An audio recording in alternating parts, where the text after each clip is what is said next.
Most people think the greatest battles are fought on the battlefield, in cages, on courts, or stages, but they're wrong. The real war is silent, and it's fought between your ears. Every single day. I didn't need anyone to tell me life was going to be hard. Life had already done a fine job of that. My childhood wasn't a Hollywood tragedy, but it sure as hell wasn't a sitcom either. I had no special talent.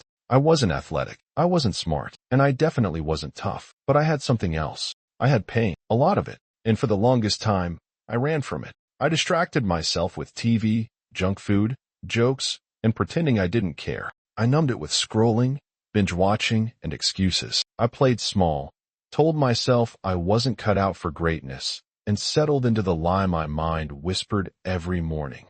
This is just who you are. And I believed it. Until one day, something broke. But not in a tragic way. It was a quiet morning. I was sitting in my small apartment, alone, broke, and feeling like a ghost in my own life. I looked in the mirror and didn't recognize the person staring back. And then the question hit me, not like lightning, but like a whisper that grew louder and louder in my chest until I couldn't ignore it anymore. What if? I'm not supposed to live like this. What if the pain wasn't here to crush me, but to shape me? That thought didn't solve everything, but it cracked the shell. And so I started small. No, scratch that. I started messy. I couldn't even do 10 push-ups without collapsing. Couldn't run a mile without my lungs catching fire. Couldn't read a full page without zoning out halfway through. I had every excuse to quit, and I used them for years. But this time, I made a decision. Not a New Year's resolution. A real decision. No more running. I was going to face the fight inside my own mind and win. And it began with one brutal, undeniable truth. Your brain is a liar. It will tell you you're tired when you're not. It will tell you you're done when you're just uncomfortable. It will tell you that you can't, not because it's true, but because it's afraid. See, your brain doesn't want you to grow. It wants you to survive. And comfort is survival. Growth?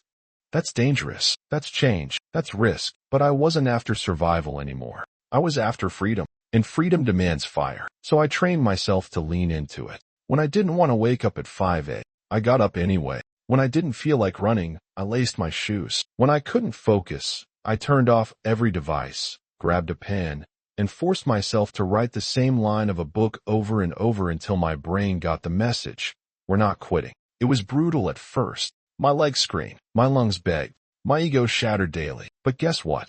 That pain became my fuel. Because when you take the first step, when you show your brain you mean business, something shifts. It realizes, oh, we're not playing around anymore. And that's when the real transformation begins. Let me tell you something most people don't want to hear.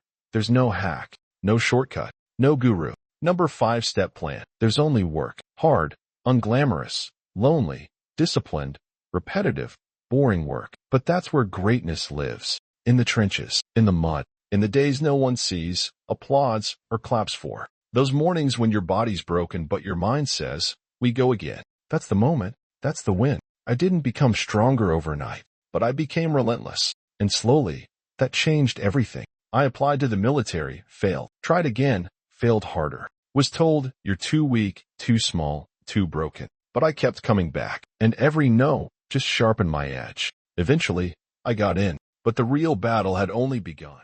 Imagine being in Navy SEAL training, and you're the guy nobody bets on. You're smaller. You've already failed multiple times. You're duct taping your feet just to keep walking. You're breaking down while everyone else is breaking records. But I wasn't there to impress anyone. I was there to finish what I started. The pain was constant, broken shins, stress fractures, blood in my boots. But I embraced it. I told my mind, this is home now. I made suffering my routine. I got intimate with discomfort. I shook hands with fear and made it my partner. Because when you stop running from pain, you start collecting power. That's how I ran on broken legs. That's how I studied until my brain bled. That's how I turned my weakness into a weapon. And here's what I discovered. There's a whole other level inside you that you've never accessed. Not because it's not there, but because you haven't been desperate enough to find it. See, people want peace before they've earned it. They want self-love before they've faced their shame. They want strength before they've walked through the fire. But it doesn't work that way. You don't get the crown before the crucible. You earn your peace.